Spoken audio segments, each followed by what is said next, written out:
Good evening friends. మన channel name వచ్చేసి మోరాన్జీ7 YouTube study channel. అందరూ లైక్ చేసి షేర్ చేసి సబ్స్క్రైబ్ చేస్తారని కోరుకుంటున్నాను.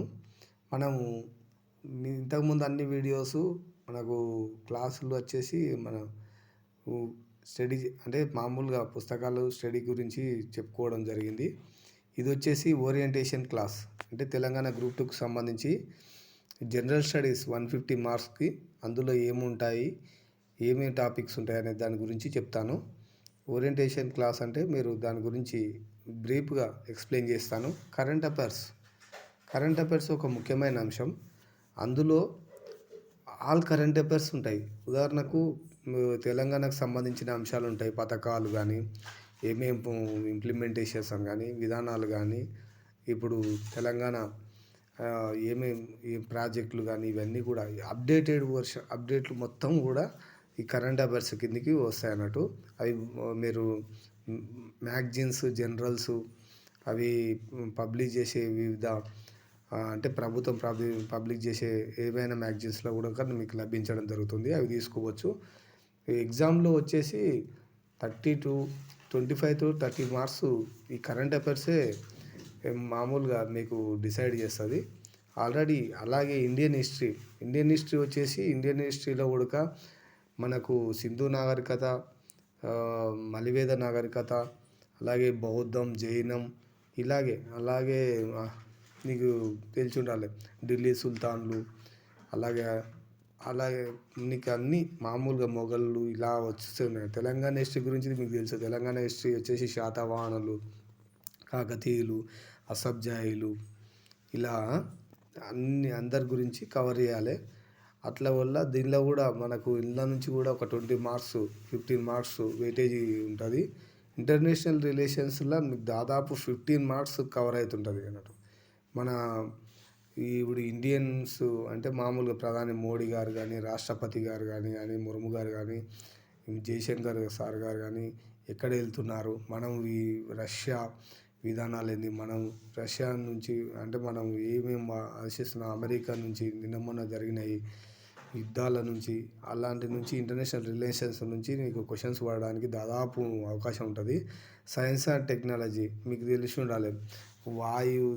ఇవన్నీ మనం ఉంటాయి కదా. సైన్స్ అండ్ టెక్నాలజీలో కొత్తగా ఏం ఆవిష్కరణలు వస్తున్నాయనే దాని గురించి కూడా ఇందులో నుంచి కూడా ఖచ్చితంగా 10 బిట్స్ 15 బిట్స్ 10 బిట్స్ రావడానికి అవకాశం ఉంటుంది. అంటే ఈ వెయిటేజ్ మారుతూ ఉంటుంటుంది ఎగ్జామ్ సరళి బట్టి, ఎగ్జామినర్ని బట్టి. జనరల్ సైన్స్లో వ్యాధులు, కొత్త వ్యాధుల గురించి దాని గురించి రావడం జరుగుతుంటుంది. అలాగే స్టాటిక్ జనరల్ సైన్స్ కూడా అంటారు, ఎవరు మొదటి వారు ఎవరు అలాంటి ఊరికి ఇవ్వడం ఉంటాయి. సొసైటీ నుంచి మీకు పోయినసారి వచ్చేసి 5 నుంచి 10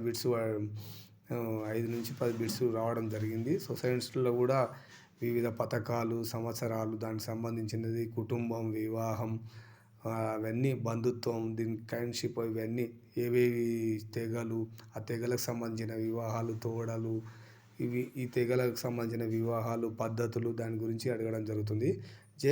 జియోగ్రఫీలో వచ్చేసి వరల్డ్ జాగ్రఫీ అడుగుతారు అన్నట్టు. ఇప్పుడు ఉదాహరణకు వరల్డ్ జాగ్రఫీలో కూడా అడుగుతారు. అలాగే ఇండియన్ జాగ్రఫీ అంటే ఇప్పుడు ఇండియన్ జాగ్రఫీ తీసుకుంటే హిమాలయాలు, నదులకు సంబంధించింది వివాదాలు ఉంటాయి. ఇప్పుడు కృష్ణానది పంపకాల జల వివాదాలు ఉంటాయి కదా. గోదావరి నది ఏ డిస్ప్యూట్లు జరుగుతూ ఉంటే దానికి సంబంధించి కావేరీ జల వివాదం ఏ రాష్ట్రాల మధ్యలో జరుగుతుంది, అవి దానికి సంబంధించి ఉంటాయి. తెలంగాణ వచ్చేసి జాగ్రఫీ ఏరియా మనకుండి తూర్పున ఆదిలాబాద్ ఉంటే ఇట్లా పశ్చిమాన ఉంటుంది భూపాలపల్లి సరిహద్దుల్లో, కింద వచ్చేసి మన నాగర్ కర్నూలు, నల్గొండ ఇవి సంబంధించినవి ఉంటుంది. ఇక్కడ వెస్ట్కి వచ్చేసి వికారాబాదు, కామారెడ్డి ఈ ఏరియాస్ ఇవి ఇట్లా చదువుకున్నారు అనుకో మీరు చాలా అంటే గ్రిప్ తెచ్చుకోగలరు మ్యాప్ పాయింటింగ్లో. అలాగే డిజాస్టర్ మేనేజ్మెంట్, కొండచర్యలు విరిగిపోవడం మొన్న వయనాడులో జరిగింది. అలాగే నదులు ఉప్పొంగడం, ఇలాంటి దాని గురించి ఎక్కడెక్కడైతే న్యూస్లో ఉంటాయో ఆ న్యూస్లో చదువుకోవడం వల్ల డిజాస్టర్ మేనేజ్మెంట్ నుంచి కూడా ఒక 4-5 మార్కులు రావడం జరుగుతుంటుంది. ఇది జాగ్రఫీలో భాగంగానే చదువుకోవచ్చు, అయినా సపరేట్ చదువుకున్నా మీకు వస్తుంది. రీజనింగ్లో వచ్చేసి 20 బిట్స్ 15 బిట్స్ ఉంటుంది. మెయిన్‌గా రీజనింగ్‌లో ఏందంటే అవి ఎప్పుడు వచ్చే అంటే మామూలుగా డిఫరెంట్ మారేవి ఏముండవు. కాకపోతే కాన్సెప్ట్స్ ఏవి ఉన్నాయని కాన్సెప్ట్ ఓరియెంటెడ్‌గా నేర్చుకోవడం జరుగుతుంటది. జనరల్ ఇంగ్లీష్‌లో ఉడక మనకు బాగా ఏవేవి అంటే మంచిగా గ్రిప్ తెచ్చుకోవాలి. ఆర్టికల్స్, ప్రిపోజిషన్సు అలాగే టెన్సెసు హ్మ్. అవే వర్డ్స్ దీంట్ల మీద మనం గ్రిప్ తెచ్చుకుంటే బాగా ఉపయోగపడుతది. ఎకనామిక్స్ వచ్చేసి సోషియో ఎకనామిక్ అవుట్‌లుక్ బాగా ఉపయోగపడుతది. మనకు ప్రభుత్వం ప్రచురించే దాని మీద మనకి ఏ ఏ భాగాలు బడ్జెట్లు గానీ దాని మీద అవగాహన ఉంటే ఆ క్వెషన్స్ అంకెలు డిజిట్స్ రూపంలో బాగా రావడం జరుగుతుంటది కాబట్టి దాని మీద పూర్తి అవగాహన ఉండాలి. అలాగే హిస్టరీ, వరల్డ్ వరల్డ్ హిస్టరీలో కూడా బాగానే ఉంటది. ఇంటర్నేషనల్ రిలేషన్స్ ఎట్లనో వరల్డ్ హిస్టరీ కూడా అలాగే ప్రపంచ యుద్ధాలు దానికి సంబంధించిన మ్యాటర్లు అన్నీ క్వెషన్స్ రావడం జరుగుతుంది. ఇండియన్ హిస్టరీలో మీకు తెలిసి ఉండొచ్చు ఆల్రెడీ. ఇండియన్ హిస్టరీ చెప్పుకున్నాం. రాజులు, రాజ్యాలు దాని గురించిన పూర్తి అవగాహన ఉంటే ఇందులో నుంచి కూడా మ్యాక్సిమం నీకు ఒక 5 మార్క్స్, 10 మార్క్స్ ఎక్స్‌పెక్ట్ చేయొచ్చు.